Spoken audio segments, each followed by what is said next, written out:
Oui, je vous reçois 5 sur 5. Merci beaucoup, Monsieur Michel.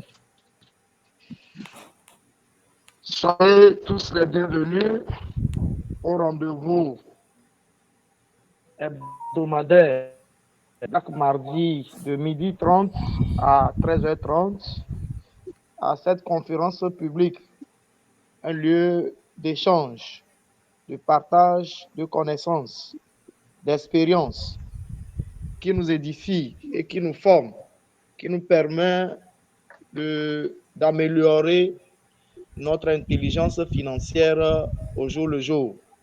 Soyez tous les bienvenus. Nous allons démarrer sous peu. Alors, je vois une panoplie, je vois beaucoup plus de femmes que d'hommes actuellement. Soyez les bienvenus, mesdames. Si cela ne dérange pas les uns les autres, 2 ou 3, nous partager leurs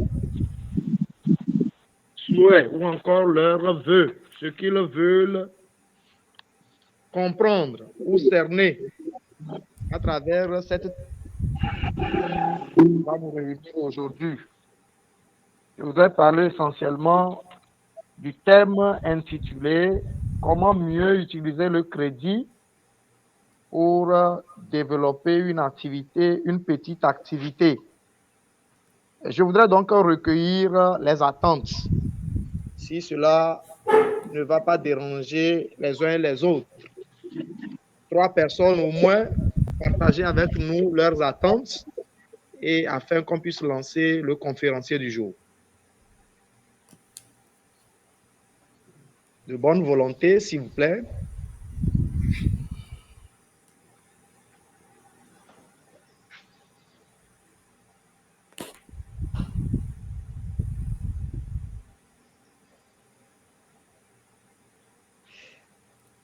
Alors, manifestement, il n'y a pas de main levée. Toutes mes excuses, je ne me suis pas présenté avant de démarrer. Je me nomme Ekoume Kossi Kuna. J'ai la charge de faire la modération de cette séance aujourd'hui. Je voudrais bien, si Madame Enyonam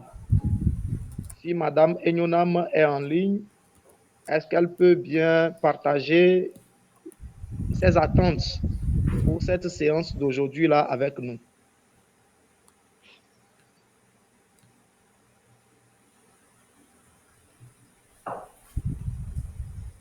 Madame Enyonam, vous nous suivez?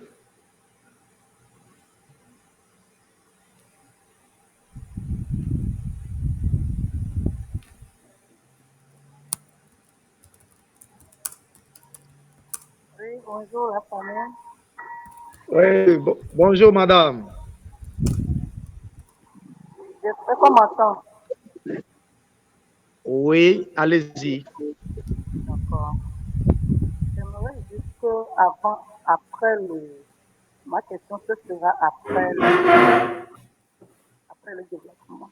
Parce que vous avez dit que le sujet c'est comment utiliser le crédit. Donc, on dit j'aimerais attendre comment je vais utiliser mon crédit pour mieux aller payer pour après. Si je vais faire les achats après là, comment je vous attends. Donc, on continue. Sinon, pour le moment, j'ai rien à dire pour le moment. D'accord, merci beaucoup. Merci quand même pour la réaction. Merci beaucoup, madame. Madame Evelyne, est-ce que vous pouvez partager avec nous vos attentes et ce que vous attendez de cette séance de partage, d'échange aujourd'hui? Madame Evelyne. Oui, bonjour. Bonjour. Allô, vous m'entendez? Oui, bonjour Oui. monsieur. En fait, je n'ai pas vu le sujet de la réunion. Donc, apparemment, d'après Madame Eyonam, enfin, je viens juste de me connecter et c'est par rapport au crédit, c'est ça? Justement, le thème vous sera affiché incessamment tout à l'heure. Le thème est intitulé Comment mieux utiliser le crédit pour développer une petite activité. Ah, d'accord. Bon, moi, je suis comme Madame Yonam. Je veux terminer le sujet. Pour l'instant, pardon. J'ai pas beaucoup d'attentes. J'ai pas beaucoup de questions parce que voilà, je préfère attendre la fin de la réunion et puis on verra si j'ai des questions au fur et à mesure. D'accord, merci beaucoup, madame. Ça va. Alors, nous, nous vous souhaitons tous les bienvenus et c'est un rendez-vous de partage, d'échange et comme d'habitude, je pense que cette séance va encore permettre aux uns et aux autres, à nous tous, de nous aguerrir plus dans nos affaires financières. Et une chose est de contracter un crédit, une autre est de savoir bien utiliser ce crédit à des fins appropriées.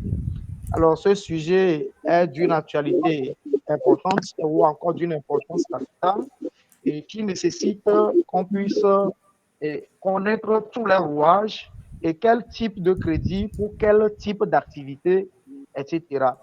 Raison pour laquelle cette discussion sera menée bien sûr par un expert en la matière. Je veux nommer Monsieur Michel Adopré. Il est expert en finances inclusives et en éducation financière. Et c'est lui le formateur principal au niveau du cabinet Odeole. Il est en train de nous suivre actuellement. Je vais donc lui laisser la place pour commencer cette conférence. Monsieur Michel, vous avez la parole.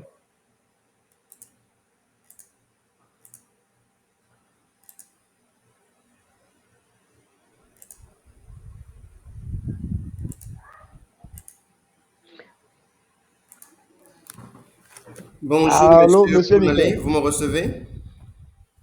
Oui, c'est bon maintenant. D'accord.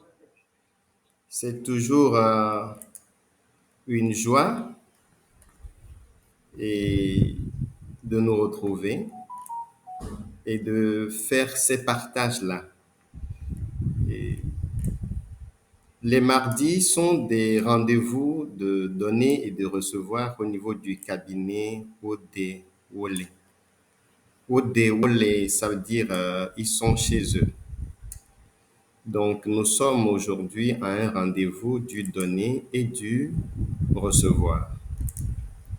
Alors, le thème d'aujourd'hui, c'est, comme vous l'avez déjà annoncé, comment mieux utiliser le crédit pour développer une petite activité et bien sûr génératrice de revenus.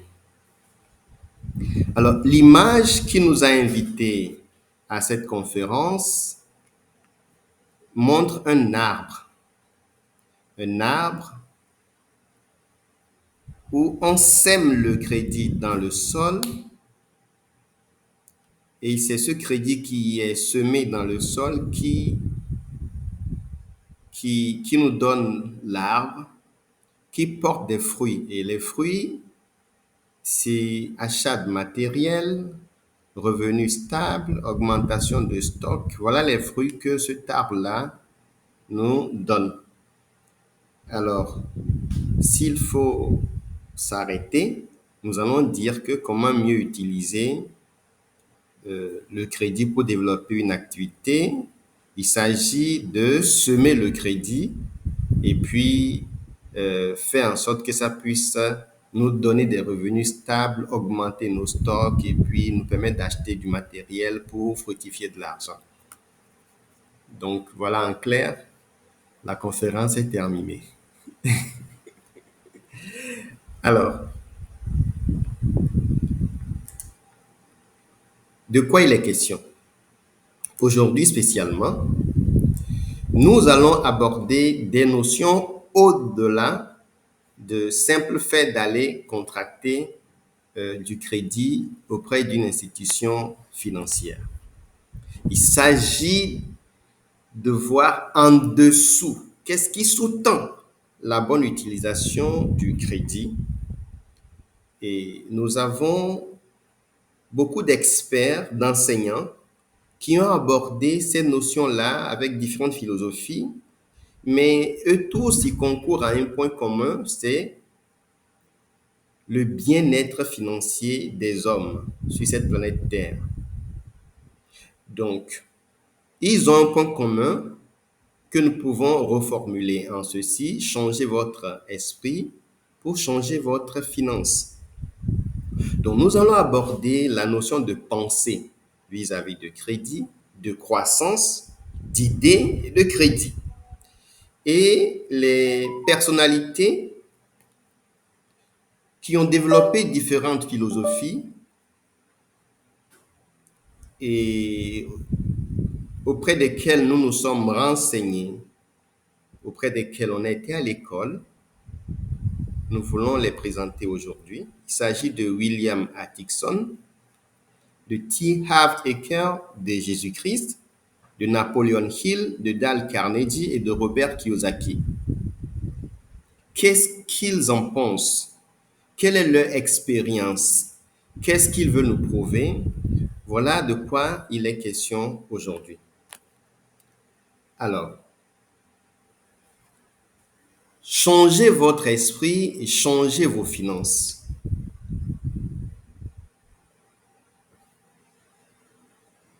Tout part de notre esprit et se matérialise dans le physique.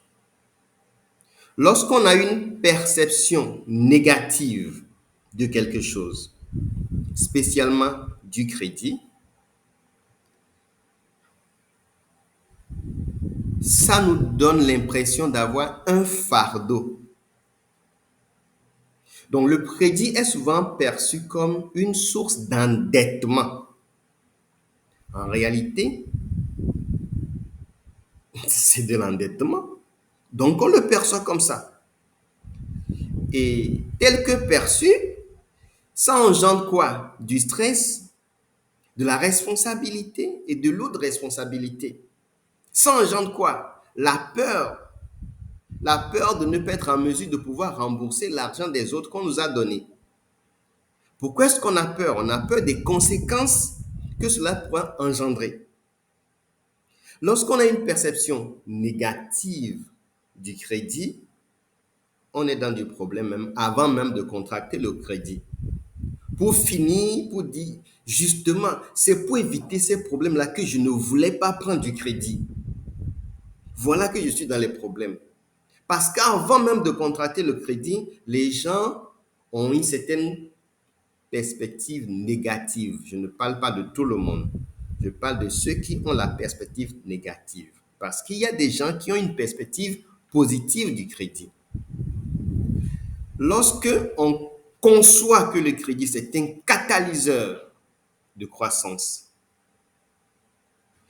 lorsqu'on est dans cette logique-là, le crédit devient un outil puissant pour l'investissement et l'expansion. Lorsqu'on est dans cette logique-là, le crédit est utilisé de manière judicieuse pour développer notre activité. Donc, c'est un schéma. Soit tu le vois comme fardeau, ou soit tu le vois comme catalyseur. Et si aujourd'hui tu vois le crédit comme un fardeau, nous voulons t'inviter à passer par cette transformation-là pour que ça soit désormais un catalyseur dans ta vie. Alors, le plan financier est un aspect que T. Harv Eker a développé. Et selon cet auteur, selon ce millionnaire, il dit que le succès financier dépend surtout de notre plan financier intérieur. C'est ce qu'il y a à l'intérieur. C'est ce à quoi nous pensons, nous croyons, le sentiment, le ressentiment que nous avons vis-à-vis du crédit qui nous donne le résultat que nous avons avec le crédit. Donc, c'est un ensemble de pensées, de sentiments, de croyances profondément enracinées concernant l'argent. Si tu crois que toi, tu ne peux pas être riche, n'espère pas prendre un crédit pour t'enrichir ni pour te développer. Si tu crois que l'argent est mauvais, ne pense pas pouvoir prendre de l'argent pour pouvoir te faire du bien, puisque tu l'as jugé au départ mauvais. Voilà la conception de T. Harv Eker. Alors, il dit que nous avons des croyances limitantes. Et ces croyances-là, volontairement ou involontairement, nous les avons acquis, soit de notre éducation, de notre expérience, ou bien du vécu. Alors, il dit que ces croyances-là génèrent quoi? Souvent, de la peur de l'échec ou du succès. Quand je me dis que je ne suis pas assez bon pour réussir, ou l'argent est la racine de tous les maux, lorsque je crois en cela, l'argent est la racine de tous les maux. Pourquoi est-ce que je m'aventure pour aller prendre l'argent pour me faire du bien?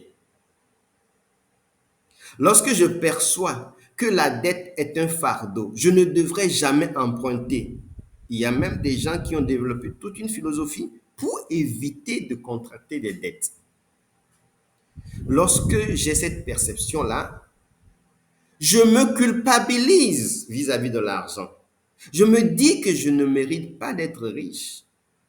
Ou demander de l'argent est mal.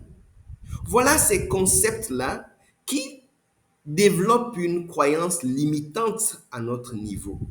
Et quand nous ne croyons pas que nous pouvons utiliser l'argent pour réussir, aucun crédit dans la vie ne peut nous aider à réussir. On va commencer, mais on va tomber encore. Donc, T. Harv Eker, il dit que nous avons des croyances limitantes et il importe de transformer ces croyances limitantes-là, de transformer la façon dont nous voyons l'argent, comment nous concevons l'argent et comment cela se passe. Il dit, pour transformer le crédit en un levier de croissance, il est impératif de reprogrammer cet esprit. Notre esprit doit être reprogrammé. Nous devons penser comme un millionnaire. Nous devons penser comme quelqu'un qui est très à l'aise financièrement. Et cela s'apprend. Donc, il nous invite à faire la transformation de notre esprit pour mieux appréhender les notions d'argent. Nous dire que nous sommes nés pour réussir et on a besoin de l'argent qui est cet outil-là pour nous aider à réussir. Alors, l'esprit millionnaire, d'après T. Harv Eker, voit les opportunités là où d'autres personnes perçoivent des risques. Lorsque Covid est arrivé, beaucoup de personnes ont vu des risques. Beaucoup de personnes ont vu des malheurs. Mais dans la même période, beaucoup de personnes se sont largement enrichies avec la vente de cash-nez et autres. Des gens ont créé de nouvelles sociétés. Même sur le plan monétaire, même sur le plan de communication, les outils de communication à distance ont été largement développés pour travailler à distance. Les transactions financières ont été privilégiées. Donc, au moment où d'autres personnes ont vu des risques, le malheur, d'autres personnes ont vu des opportunités pour s'enrichir encore. Donc, l'esprit millionnaire comprend que le crédit utilisé judicieusement est un outil puissant pour l'investissement et l'expansion. L'esprit millionnaire remplace les pensées négatives par des affirmations positives.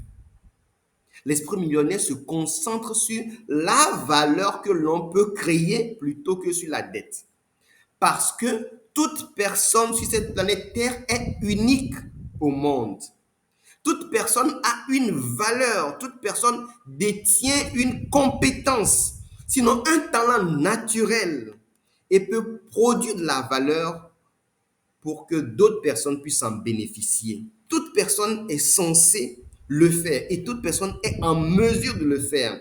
Ce qui nous manque, c'est on est souvent ignorant de notre valeur qu'on peut ajouter à la communauté. Donc, l'esprit millionnaire se concentre beaucoup plus sur la valeur que l'on peut produire, que l'on peut créer. L'esprit millionnaire reprogramme son esprit dans des situations où tout le monde voit que c'est négatif. Lorsqu'on voit que le crédit, c'est un fardeau, l'esprit millionnaire reprogramme, pense comme un millionnaire pour attirer des résultats financiers abondants. Donc, T. Harv Eker dit que ça part de l'intérieur, le résultat qu'on a à l'extérieur.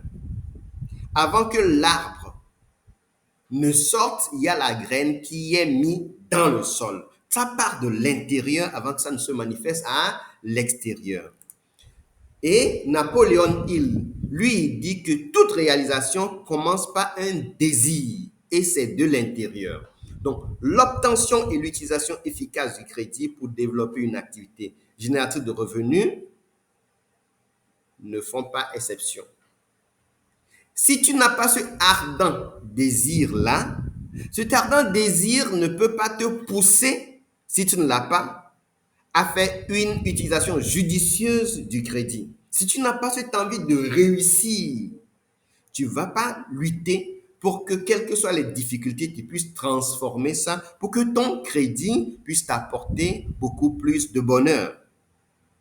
Donc, toute réalisation commence par un désir ardent et ça vient de l'intérieur. Et selon Napoléon Hill, il dit que le désir, c'est une obsession saine alimentée par la foi en sa capacité à réussir. Il faut que tu crois que tu peux réussir. Il faut que tu crois que tu es né pour réussir. Pour que le crédit, l'argent des autres qu'on te donne là, soit un outil pour t'aider à réussir. Si tu ne le crois pas, tu ne peux pas. Donc, il faut, d'après T. Harv Eker, transformer cette foi-là, cette façon de voir-là, pour que tu puisses avoir des résultats intéressants. Et quand il parle de foi inébranlable, il s'agit de la conviction profonde que l'investissement portera ses fruits. Ce que nous voulons dire, c'est qu'il faut croire que l'investissement va porter son fruit. Mais il faut également étudier les risques liés à l'investissement. Il ne suffit pas seulement de croire, mais il faut étudier dans quoi tu mets ton argent pour que tu puisses maîtriser les risques liés à ton investissement. C'est très capital. Il ne faut pas croire aveuglement. Avoir une foi inébranlable. Croire que l'investissement produira ses fruits, quel que soit alpha ou bêta, est renforcé par le fait que l'on étudie les contours de l'activité dans laquelle on veut mettre de l'argent. Alors, lorsqu'on a ce désir, cette foi qui soutient ce désir, nous avons le résultat suivant. La transformation de l'idée d'emprunt en plan concret et inspiration de l'action persistante.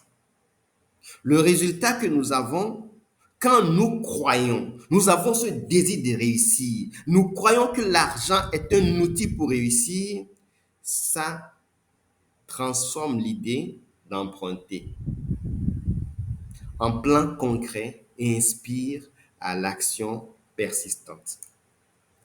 Donc, la puissance du désir, c'est que le désir nous permet de surmonter tout obstacle sur le chemin. Le désir inspire à une action persistante. Ce n'est pas parce que j'ai commencé et que j'ai des difficultés en chemin que je dois abandonner. Ce n'est que la personne qui abandonne qui déclare qu'il a échoué. Mais quand tu persistes, tu as fait de cette manière, ça n'a pas marché. Tu fais d'une autre manière, ça n'a pas marché. Tu fais d'une autre manière. Quand tu persistes et tu cherches la solution, forcément, qui cherche, trouve. Et ça nous protège contre ce sentiment-là de fardeau qu'on a vis-à-vis du crédit. Donc, sans foi et désir, le crédit devient un fardeau. Mais lorsqu'on a la foi et on désire réussir et on met les moyens pour réussir, le crédit n'est pas du tout un fardeau, mais un outil pour atteindre notre objectif. Donc, la conviction transforme le risque en opportunité. Alors, Jésus-Christ, lui, il raconte une histoire qui est très intéressante.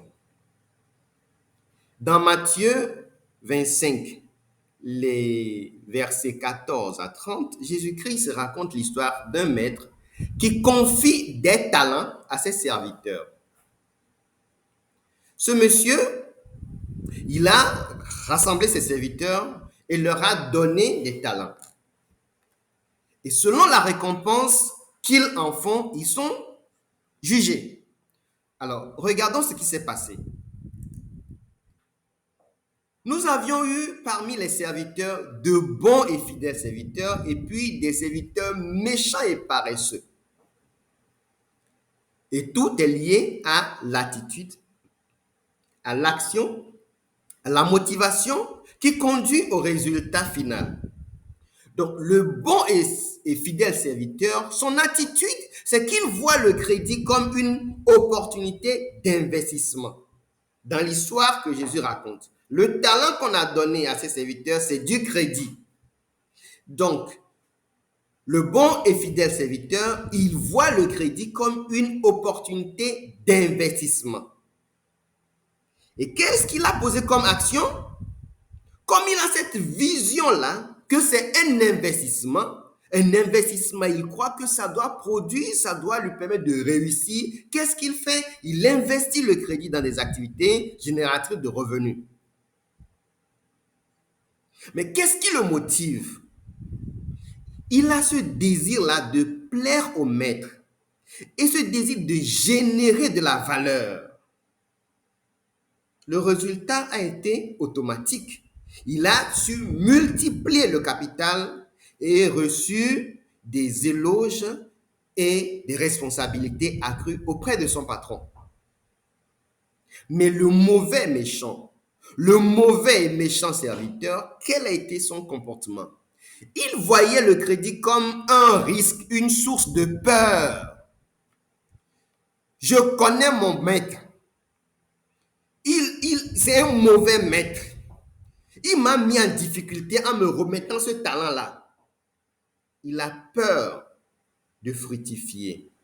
Et ce qu'il a fait, c'est qu'il n'utilise pas le crédit, il le cache. Ou pire, il le gaspille par peur. Quelle était sa motivation? La peur de perdre. Et il manque de confiance en soi. La peur nous empêche d'avancer dans la vie. Lorsque tu montes le dossier de crédit, on ne peut pas voir si tu as peur ou si tu as la confiance en toi. Ça ne se voit pas, c'est à l'intérieur. Mais le résultat que l'agent de crédit constate, c'est que tu rentres dans les impayés et tu viens justifier. Il y a certaines justifications qui sont tellement... Non, quand on te donne, toi-même, tu sais que oui, il y a eu justification. Mais le résultat, c'est que le crédit rentre dans des impayés. Donc, parce qu'il a été quelqu'un qui a vu le crédit comme un risque, une source de peur, il n'a pas essayé de fructifier le crédit. Il est parti le cacher. Parce qu'il manquait de confiance en lui.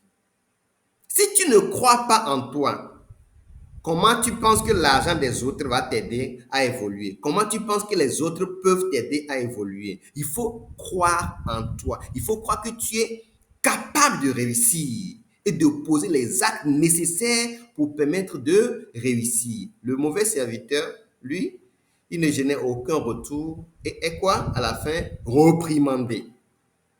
Donc, l'histoire de Jésus-Christ nous permet de tirer la leçon suivante.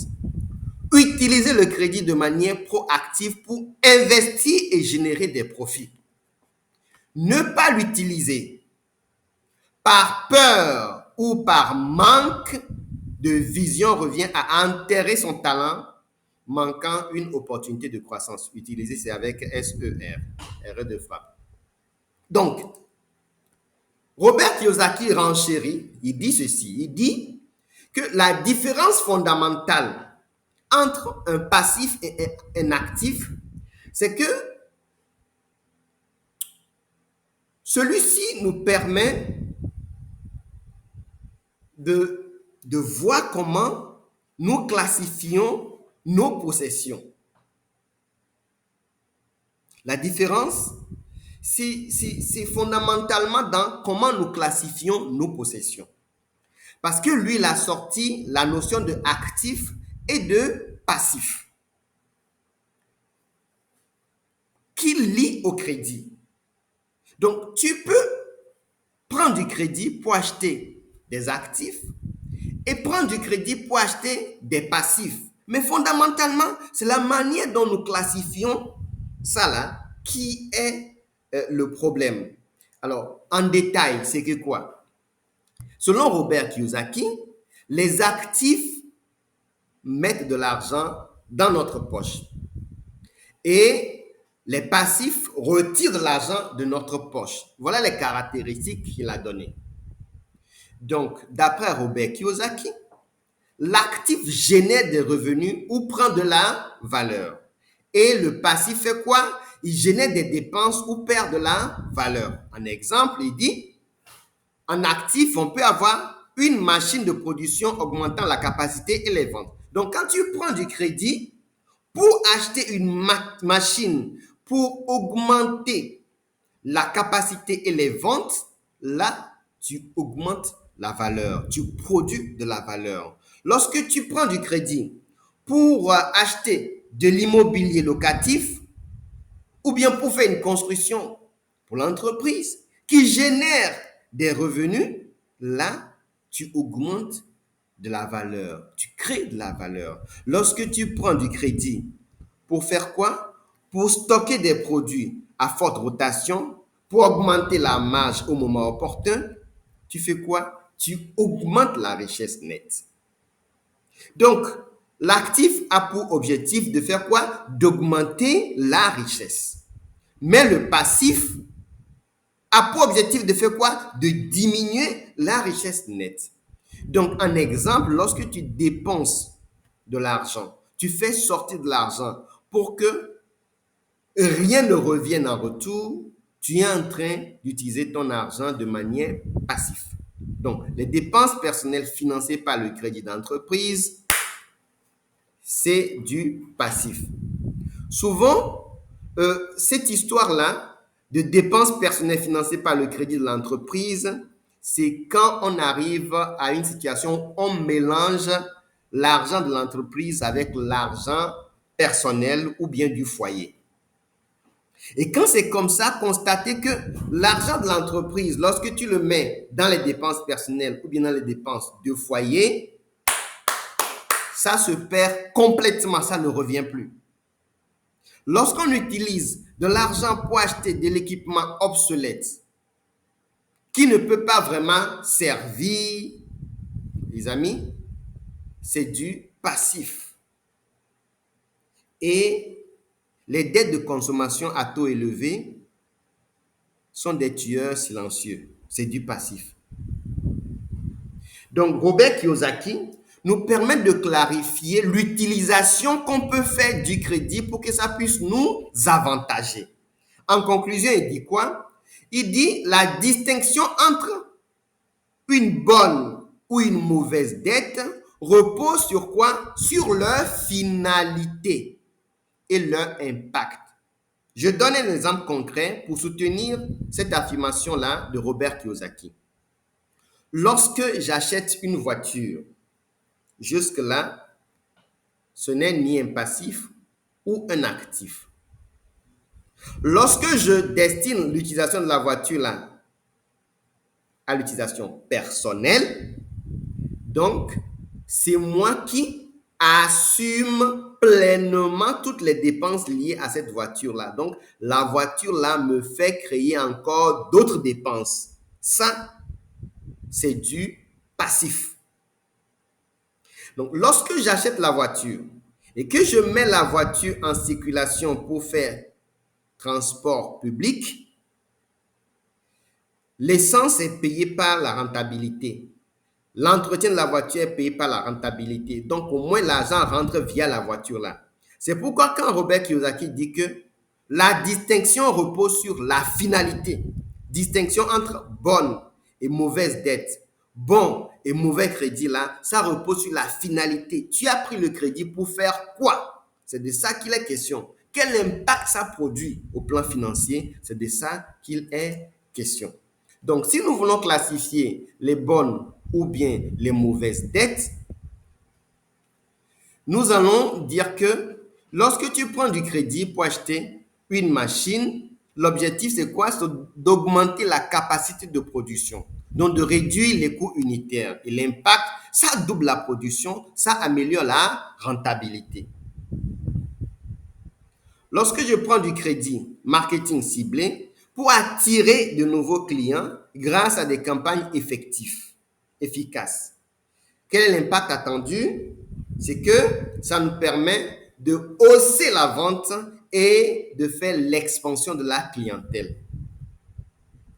Le crédit pour un prêt immobilier, le crédit prêt immobilier, l'objectif c'est d'acquérir ou bien d'agrandir un local commercial. L'impact attendu, c'est que quoi? C'est que ça permet de faire l'extension de l'activité et d'avoir une meilleure visibilité. Les microcrédits agricoles nous permettent d'acheter des intrants pour améliorer la récolte. Ça crée de la valeur. Ça augmente les revenus. L'impact, c'est qu'il y a récolte plus abondante avec revenus agricoles. Parlant de mauvaises dettes ou bien de mauvais crédits, le crédit pour un véhicule de luxe, une voiture de luxe, l'objectif c'est achat d'un véhicule non essentiel à l'activité. La voiture de luxe n'est pas indispensable à ta vie. Mais quand tu l'achètes, il faut savoir que tu dois avoir des ressources pour couvrir les dépenses de cette voiture-là. Pourquoi est-ce que nous parlons de mauvaises dettes? C'est parce que le coût est non seulement élevé, mais il n'y a pas de retour sur investissement. La carte de crédit d'entreprise, l'objectif c'est quoi? Dépenses professionnelles non remboursées rapidement. Pourquoi nous disons que c'est une mauvaise dette? Ça génère des intérêts et déséquilibre la trésorerie. Les prêts de rénovation esthétique. Ça nous permet d'améliorer l'apparence sans impact sur la valeur réelle. J'ai rencontré récemment des dames, femmes chefs d'entreprise, et qui nous disaient que l'habillement est très important en tant que responsable chef d'entreprise. Oui, l'habillement est très important. Mais ce n'est pas parce que tu investis beaucoup d'argent dans ton habillement que automatiquement les ventes augmentent. Il faut qu'on comprenne bien ça. En tant que responsable, on doit bien s'habiller, c'est important. Mais exagérer dans l'habillement n'implique pas automatiquement qu'il y a retour sur investissement. Je parle de femmes chefs d'entreprise, je suis bien spécifique. Alors, pourquoi est-ce que nous disons que c'est une mauvaise dette? C'est que peu ou pas d'effet sur la performance ou la rentabilité. Maintenant, on a des dettes de consommation à haut taux. Financer des achats non productifs, c'est une mauvaise dette parce que ça réduit la capacité d'investissement et la résilience face aux imprévus. Alors, Napoleon Hill, Dale Carnegie et d'autres experts, ils disent ceci. Les stratégies essentielles pour maîtriser le crédit et l'utiliser efficacement. Souffrez que ce diapo-là soit petit, je voudrais l'avoir sur une même page. Il dit qu'il faut une planification rigoureuse. Il faut élaborer un plan d'affaires. Nous sommes dans l'utilisation, une bonne utilisation du crédit. Il faut élaborer un plan d'affaires détaillé. Il faut préciser l'objectif et le retour attendu et démontrer la viabilité, la capacité de rembourser. Deuxième élément que Napoleon Hill soulève, c'est qu'il faut avoir une alliance d'esprit. Alliance d'esprit dont il parle, il dit qu'il faut s'entourer des experts. Il faut collaborer avec ceux qui s'y connaissent dans le domaine. Quelqu'un qui a réussi dans le domaine va demander conseil auprès de lui. il faut identifier ces faiblesses et chercher à les améliorer. Maintenant, il faut améliorer la relation qu'on a avec nos agents à la banque, nos agents dans les institutions de microfinance, parce que nous nous retrouvons dans des situations où on ment à des agents. On ment pour prendre du crédit et après ça, on nous cause des problèmes. Essayons de dire la vérité pour qu'on puisse nous donner les conseils convenables. Donc, présentez votre projet en termes mutuels. Ça vous avantage, ça avantage la banque, ça avantage l'institution de microfinance. Construisez une relation de confiance avec votre agent de la banque ou de la microfinance et sachez écouter les conseils de vos experts. J'ai rencontré une dame chef d'entreprise qui est arrivée à renvoyer son comptable parce que le comptable lui donnait trop de conseils et elle n'arrivait pas à dépenser l'argent de l'entreprise comme elle devait. Elle estimait que c'est elle-même qui faisait du chiffre d'affaires, pouvait dépenser l'argent comme elle devait, elle voulait. Et comme le comptable donnait trop de conseils, elle a dû le renvoyer. Et après, s'est retrouvée en difficulté. Donc, sachons écouter les conseils des experts. Alors,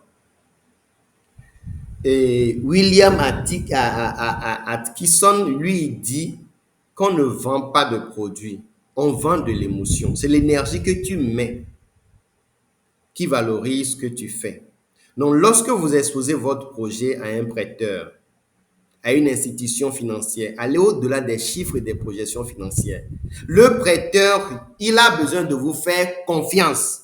L'argent ne parle pas confiance, mais c'est la confiance qui te donne l'argent. C'est la confiance qui te donne le crédit.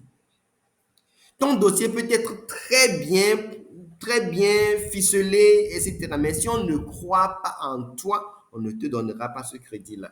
Donc, le prêteur doit percevoir la passion, la vision et l'impact de votre activité. C'est l'activité qui rembourse.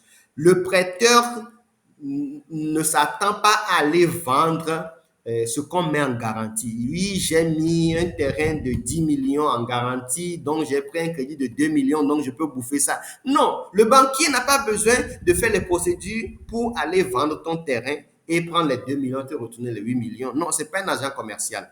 Donc, la garantie là, c'est juste pour soutenir qu'on peut te faire confiance. Mais on ne s'attend pas à ce qu'on arrive dans des situations pour vendre la garantie, pour rembourser ton crédit. Non.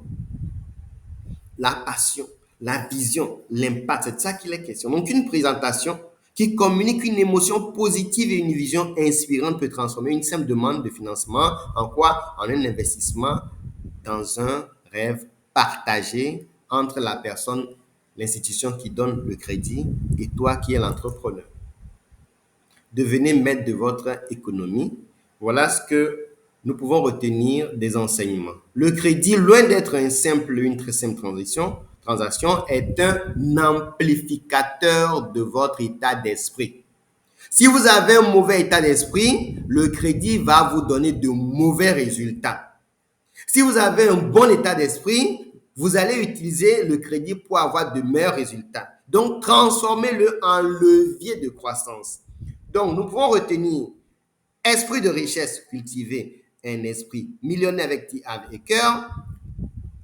Actif et passif. Nous devons prendre du crédit pour faire quoi? Pour investir ou acheter des actifs. Avec Robert Kiyosaki, nous avons la création de relations solides entre l'institution financière via son agent.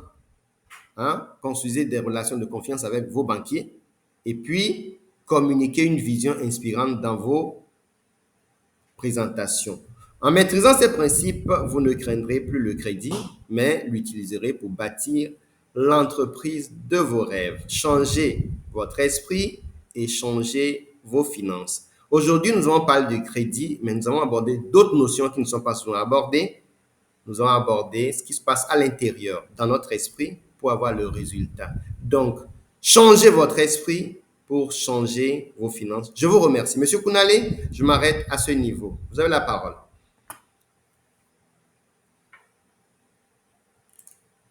Monsieur Michel, changez votre esprit, changez vos finances. Changez votre esprit, changez vos finances. Merci beaucoup pour ce partage. Et chers panélistes, chers mesdames et messieurs, je pense que nous avons encore une dizaine de minutes à passer ensemble.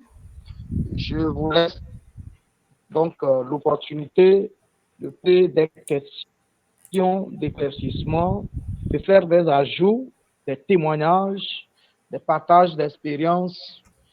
Et nous sommes tout de suite pour accepter, pour recueillir toutes ces choses. Place donc à la série de questions-réponses. Celui qui veut prendre la main, lève la main et on le désigne. Madame Enyonam, vous avez la parole.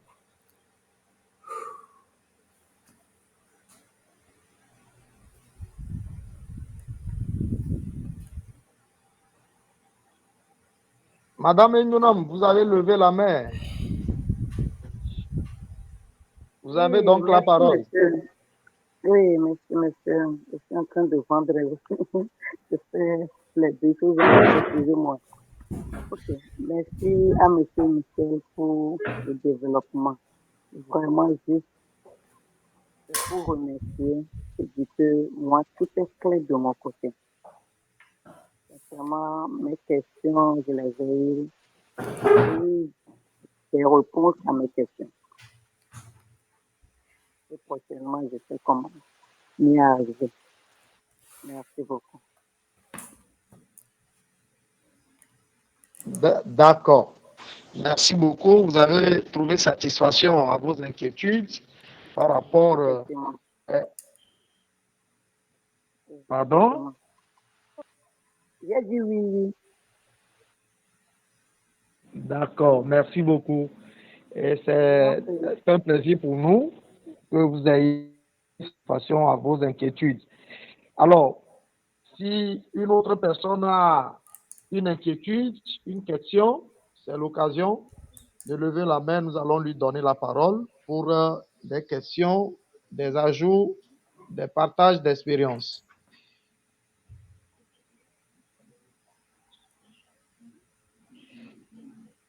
Mesdames, Messieurs, question par rapport à l'exposé que M. Michel a fait concernant comment utiliser le crédit.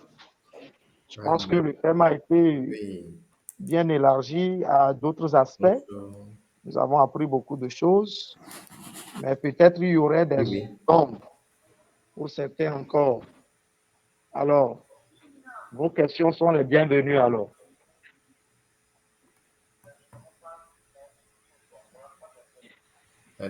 Alors, s'il n'y a pas de questions, je vais donner la parole à M. Léopold. Monsieur Léopold, si vous êtes en ligne, vous nous suivez. Si vous avez des ajouts à apporter par rapport à ce que M. Michel a exposé, vous avez la parole. Monsieur Léopold.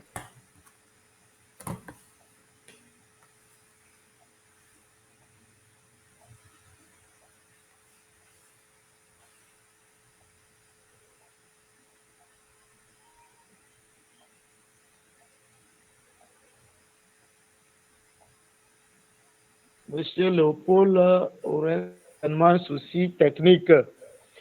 Oui. Vos contributions. Alors, moi, j'ai fait... C'est l'occasion du donner, du recevoir. Vos questions, vos apports, vos suggestions. Utilisation. On n'est pas sur le programme de Amen. Il n'y a plus rien à dire.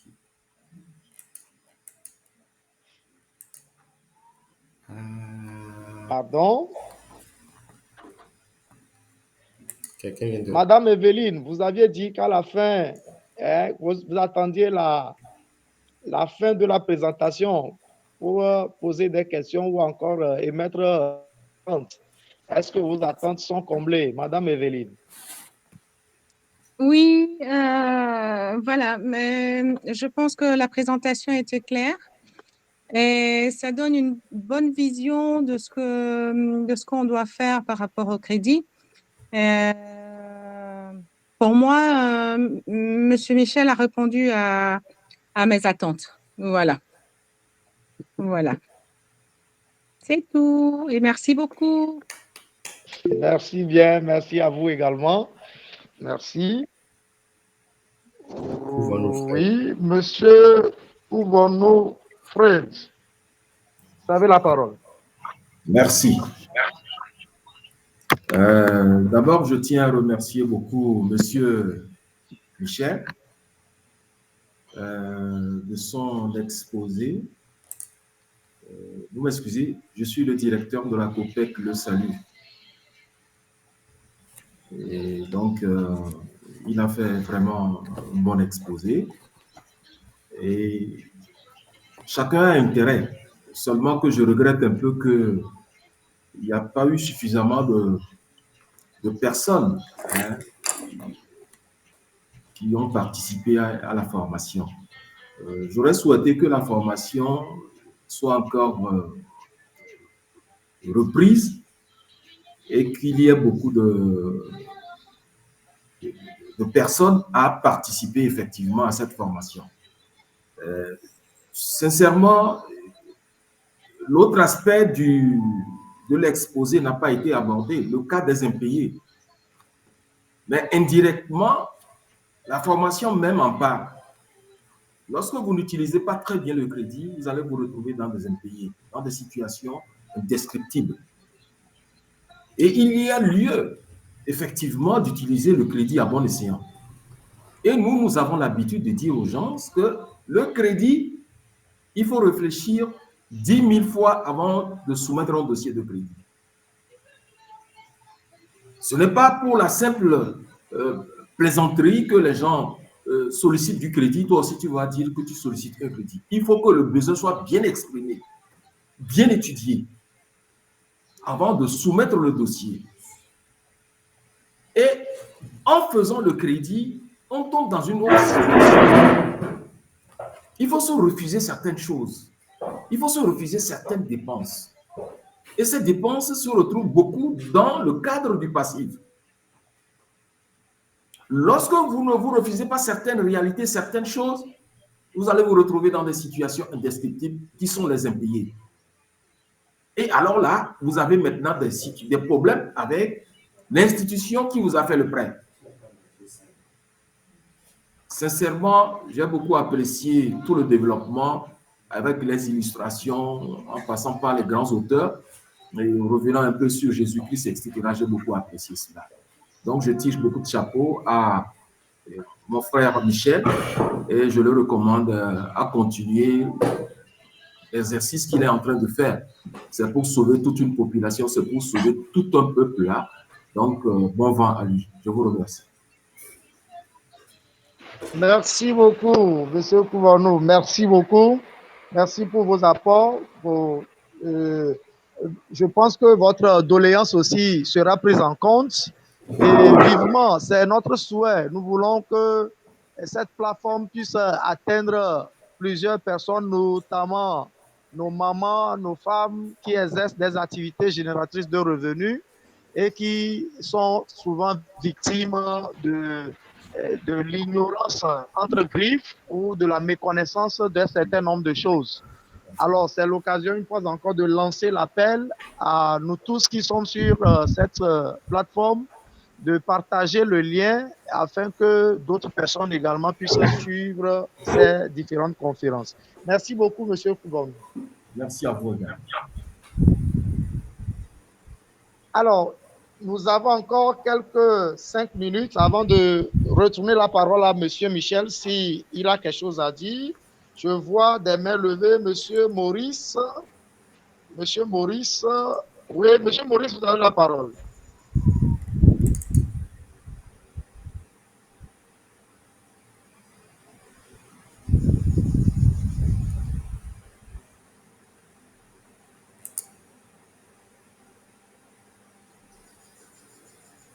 Monsieur Maurice a levé la main. Monsieur Maurice, vous avez la parole.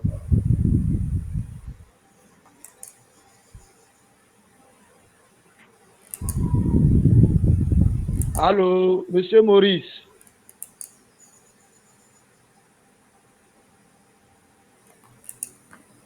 Ou bien c'est une erreur?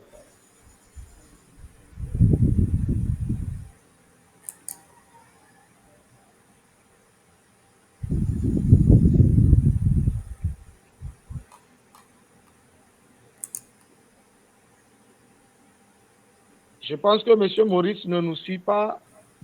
Alors, si quelqu'un d'autre voudrait intervenir avant qu'on ne retourne la parole à M. Michel pour les mots de la fin.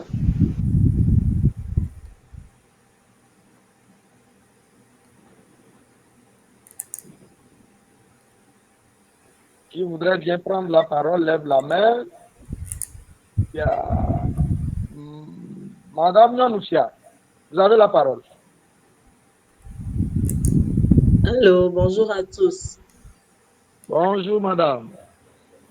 Je voudrais d'abord remercier pour cette présentation parce que ça nous a réellement éclairé. Il y a le fait que c'est vrai que nous prenons des crédits alors que nous ne savons pas ou nous ne connaissons pas parfaitement nos besoins. Et cela nous amène à utiliser ce crédit à des fins qui ne sont pas appropriées. Et ça finit dans des endettements et réellement, c'est difficile de s'en sortir.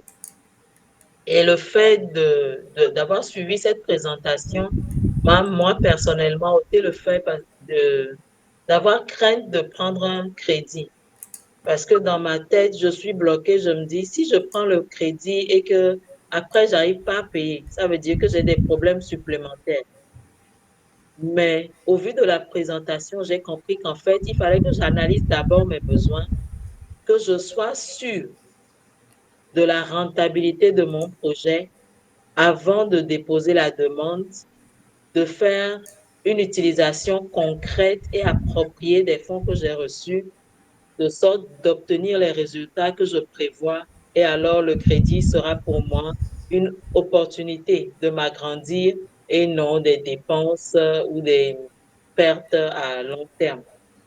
Et je remercie vraiment M. Michel pour cette initiative qu'il a de nous aider à acquérir une intelligence financière. Merci beaucoup à vous. Merci beaucoup, Madame Nyanouchia, merci beaucoup. Madame Zita aussi a levé la main entre-temps. Madame Zita, vous avez la parole.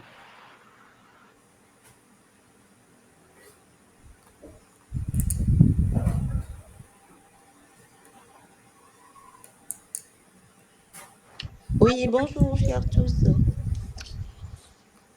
Je tenais à dire merci à M. Michel pour ce partage d'expérience. L'exposé a été très clair et toutes les zones d'ombre ont été illuminées. Et je sais que dès à présent, toute personne qui voudrait contracter un crédit va mieux réfléchir. Et dans quoi est-ce qu'il s'engage et quelle serait vraiment la finalité. Puissions-nous nourrir de bons désirs en contractant ces financements pour les utiliser à bon escient, pour que les remboursements ne soient pas source de stress pour nous. Merci beaucoup. Merci beaucoup, Madame Zita. Merci beaucoup. Il y a une pluie qui s'abat chez nous ici. J'espère que vous me saisissez. Monsieur Michel, le temps qui nous a imparti vers sa fin, je vous laisse une fois encore la parole pour le dernier mot et avant de clôturer. Merci beaucoup. Nous avons pris en compte les préoccupations des uns et des autres. Je dis merci pour les soutiens. Et comme le directeur Couvrons nous l'a déjà dit, nous allons faire le nécessaire pour reprogrammer cette thématique-là. Alors, je voudrais conclure sur ceci. C'est cette affirmation de T. Harv Eker qui dit « Le succès dépend surtout de notre plan financier intérieur ». Donc, sur ce, je voudrais inviter la population togolaise en particulier à s'intéresser à l'éducation financière. C'est quand on se forme qu'on peut mieux gérer l'argent. Quand on se forme par rapport à l'argent, qu'on peut mieux gérer l'argent. Lorsqu'on se forme par rapport à l'argent, nous allons nous rendre compte que l'argent est en rapport avec tout ce qu'on fait. Dans le social, dans le business, sentimentalement, l'argent est en rapport avec tout. Donc, lorsqu'on arrive à acquérir une bonne éducation financière, ça nous permet de prendre des décisions éclairées. Merci beaucoup, M. Kouvonou, et merci, M. Kounalé. Je m'arrête ici. Merci beaucoup. Merci beaucoup. Ah, si c'est qu'on avait encore un peu le temps, je pense que les uns et les autres auraient certainement beaucoup de choses à partager avec nous. Tout compte fait, un autre rendez-vous sera pris le mardi prochain pour de nouveaux thèmes, de nouvelles thématiques. Certainement que cette thématique reviendra encore un autre jour pour que nous puissions avoir davantage encore plus d'expérience, plus de connaissances en la matière. Changez votre esprit, changez vos finances. C'est la phrase célèbre que je retiens de cette séance d'aujourd'hui et je pense que c'est ainsi pour quelqu'un aussi. Je vous dis donc au revoir et à la prochaine séance. Bye bye.